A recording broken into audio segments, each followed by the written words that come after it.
मेघालय के शिलोंग में हनीमून मनाने के लिए गए राजा रघुवंशी की हत्या का मामला अब धीरे धीरे सुलझ रहा है। मेघालय पुलिस इस रहस्यमयी हनीमून हत्याकांड को सुलझाने में जुट गई है। इसको लेकर फिलहाल पुलिस जांच में जुटी हुई है। मेघालय पुलिस के मुताबिक इस केस को सुलझाने में मंगलसूत्र ने अहम भूमिका निभाई है। ये मंगलसूत्र एक सूटकेस में मिला था। मेघालय डीजीपी आई नोंगरंग ने ये जानकारी दी। सोनम रघुवंशी ने आखिर अपना मंगलसूत्र क्यों छोड़ा? इस मामले में एक नया मोड़ तब आया जब पुलिस ने एक अंगूठी और सोनम का मंगलसूत्र बरामद किया। समाचार एजेंसी पीटीआई के मुताबिक इस हत्याकांड की जांच में शामिल एक पुलिस अधिकारी ने बताया कि ये कपल 22 मई को सोहरा में एक होम स्टे पर बिना बुकिंग के पहुंचा था। कमरा उपलब्ध नहीं होने के कारण उन्होंने अपना सूटकेस होम स्टे में छोड़ दिया। उन्होंने सोचा कि 3000 से अधिक सीढ़ियों वाली नोंगरियन गांव की ट्रैकिंग पर इसे ले जाना मुश्किल होगा। वे वहां डबल डेकर रूट ब्रिज देखने जा रहे थे। मेघालय के डीजीपी ने बताया कि हमने सोहरा में एक होमस्टे में जोड़े द्वारा छोड़े गए सूटकेस से सोनम का मंगलसूत्र और एक अंगूठी बरामद की। डीजीपी ने आगे कहा कि एक कपल का गहने छोड़कर जाना अजीब था। ऐसे में हमें इस मामले में एक अहम सुराग मिल गया था। ये बात तय है कि अब इस मामले में मेघालय पुलिस तेजी से जांच बढ़ा रही है। सोनम समेत 5 आरोपी इसी सदर थाने के अंदर मौजूद हैं और जो पहला दिन माना जा रहा है वो पूछताछ का दिन होगा। आप सामने देख रहे हैं ये सदर पुलिस स्टेशन की बिल्डिंग है। ये बहुत बड़ी बिल्डिंग है चूंकि यहाँ पर शिलोंग का शहर का जो कंट्रोल रूम है वो भी मौजूद है। इसके अलावा यहाँ पर पुलिस के पास 3 लॉकअप हैं और तीनों ही लॉकअप जो है वो सीसीटीवी लगे हुए हैं। उनमें एक लॉकअप में जो है वो सोनम को रखा गया है और एक दूसरे लॉकअप में बाकी 4 आरोपियों को रखा गया है और इन सभी पर लगातार सीसीटीवी से निगरानी रखी जा रही है क्योंकि पुलिस के लिए ये बहुत महत्वपूर्ण है कि जो ये आरोपी हैं जो मुख्य इस मामले में उनका जो हालचाल है वो बिल्कुल ठीक रहे और वो सही सलामत रहे और ऐसे में जांच में सहयोग भी करे। हालांकि अभी तक सोनम ने ज्यादा बातचीत सेल में रहते हुए नहीं की है। उसको जो खाना दिया गया था उसने उसमें से थोड़ा खाना खा लिया था। चूंकि यहाँ पर मौसम बदला हुआ है, रात में ठंड हो जाती है, उसके हिसाब से कपड़े भी उपलब्ध करवाए गए हैं और इसके अलावा ये भी महत्वपूर्ण है कि उन लोग की सेहत का भी पूरा ध्यान रखा जा रहा है क्योंकि बदले हुए परिस्थितियों में वो मध्य प्रदेश के रहने वाले और उनके लिए यहाँ पर जो वेदर कंडीशन है वो थोड़ी सी अलग है। यहाँ पर जो पूछताछ का मामला की बात है वो आज पूछताछ होगी। बताया जा रहा है कि 19 और 20 की रात में जहां जिस गेस्ट हाउस में गुवाहाटी में ये तीनों कातिल रुके थे वहां के गेस्ट हाउस के केयर टेकर को भी यहाँ पर बुलाया गया जहां पर उन्होंने खुद को स्टूडेंट बताकर कहा था कि वो एकेडमिक रीजन से पढ़ाई की वजह से यहाँ पर आए हैं और वो रुके हुए हैं। फिलहाल ये पूरा जो थाना है इसका गेट बंद रखा गया है, सुरक्षा व्यवस्था बढ़ाई गई है। पैरामिलिट्री फोर्सेस के जवान भी जो हैं वो नजर आ रहे हैं, जगह जगह पर खड़े हुए हैं। लेकिन ये बहुत महत्वपूर्ण है कि किस तरीके से इस मामले में जांच आगे बढ़े। मैं आपको बता दूं कि ये जो पूरा घटनाक्रम है वो सोहरा थाने के अंतर्गत का है। सोहरा थाना जो है वो चेरापूंजी के इलाके में यहाँ से 3 घंटे की दूरी पर है। लेकिन चूंकि वो इलाका बहुत सुनसान वाला है, ऐसे में सुरक्षा कारणों से सोनम समेत सभी आरोपियों को शिलोंग शहर के इस सदर थाने में रखा गया है और यहीं से उन लोगों को पूछताछ भी की जाएगी और अगर जरूरत पड़ेगी तो जो वाइसी डोंग का वाटरफॉल है जहां के निर्जन पार्किंग में जाकर सोनम और उसके साथियों ने राजा रघुवंशी की हत्या की वहां पर ले जाकर क्राइम सीन को रिक्रिएट किया जाएगा। इसके लिए पुलिस ने कहा है कि वो वेदर कंडीशंस को भी ध्यान रख रही है क्योंकि वहां पर आए दिन बारिश लगातार होती रहती है, बारिश का सीजन है। ऐसे में ये महत्वपूर्ण है कि जब वो जाएं तो चूंकि वहां से पार्किंग से 5 किलोमीटर का आगे का इलाका है और वो बहुत ही दुर्गम इलाका है और ऐसे क्लिफ पर जाने के लिए मौसम बेहतर होना जो है वो पुलिस के लिए जरूरी है और तभी क्राइम सीन जो है वो रिक्रिएट किया जाएगा। लेकिन आज पूछताछ होगी। जो गुवाहाटी से जो होटल का केयर टेकर है उसको बुलाया गया। इसके अलावा और भी जो लोग लॉजिस्टिक प्रोवाइड करने वाले हैं, मसलन स्कूटी देने वाले या जिन होटल और होम स्टे में वो लोग वहां चेरापूंजी में रुके थे उनके लोगों को, उन सभी को बुलाकर यहाँ पर क्रॉस एग्जामिनेशन जो है वो किया जाएगा। मेघालय पुलिस ने कल ही बताया था कि उन्हें सोनम के खिलाफ अहम सबूत हाथ लगे हैं, लेकिन पूछताछ के बाद ही इस केस में और खुलासे सामने आएंगे।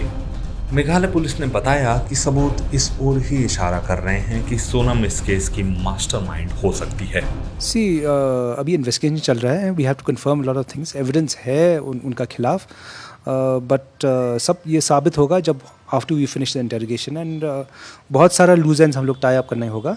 So we can confirm that only after her interrogation. But except initial investigation में एक्सेप्ट किया कि हाँ वो कॉन्स्पिरेसी में शामिल थी। हाँ, सी वो हम लोग हमारा एविडेंस में ये शामिल है। I mean in our evidence it has proven that yes she is very much involved out there, but then interrogation में पूरा क्लियर पिक्चर आई है। और क्या अभी इन्वेस्टिगेशन में सामने आया है कोई नई चीज़? या जितने भी हम संदिग्ध अपराध के संदिग्ध जितने भी हैं हमारे, कल हम उनको लेकर आए हैं, कल और आज सुबह में। आज पेपर वर्क किया जा रहा है, उनको कोर्ट में फॉरवर्ड करना है, तो अभी हमें इतना समय नहीं मिल पाया है कि हम उनकी पूछताछ कर सकें।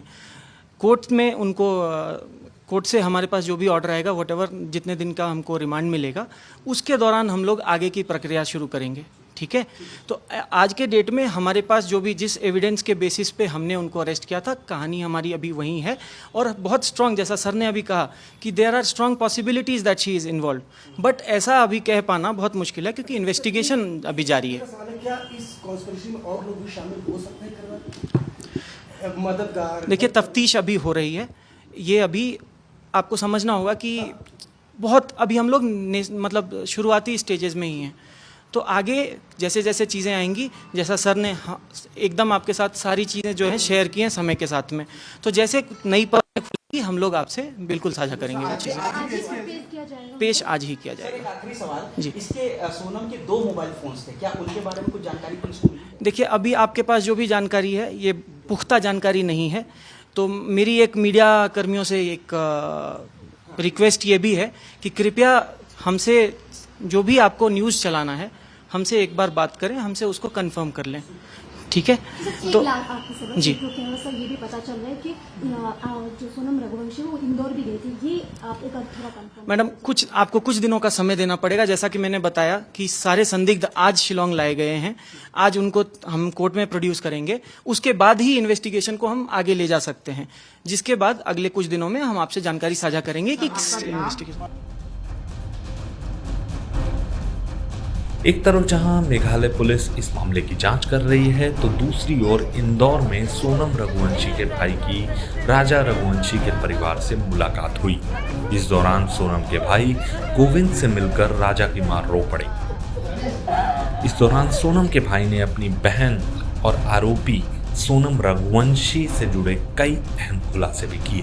सोनम के पूरे मामलात में लगातार हर पक्ष हमने आपको सुनाया टाइम्स ऑफ भारत पर। अब सोनम के भाई गोविंद की जुबानी सुनेंगे इस पूरे प्रकरण का काम। सबसे पहले गोविंद, बहुत बहुत स्वागत है आपका टाइम्स ऑफ भारत पर। इस पूरे हत्याकांड के बारे में आपको कैसे पता चला? सोनम के बारे में आपकी क्या टिप्पणी है? देखिए, मुझे पता तो उस समय चला जब मॉर्निंग मेरे को रात को सोनम का जब 1 बजे कॉल आया और चीज़ें बहुत सारी मुझे क्लियर होती गई। और मैंने पहले तो उनको पुलिस कस्टडी में दिया, उसके बाद में हमने 2:30 बजे तक फ़्लाइट के टिकट निकाले, वहाँ पे मैंने ढाबे वाले से रिक्वेस्ट करी, ये सब चीज़ें मैंने करी।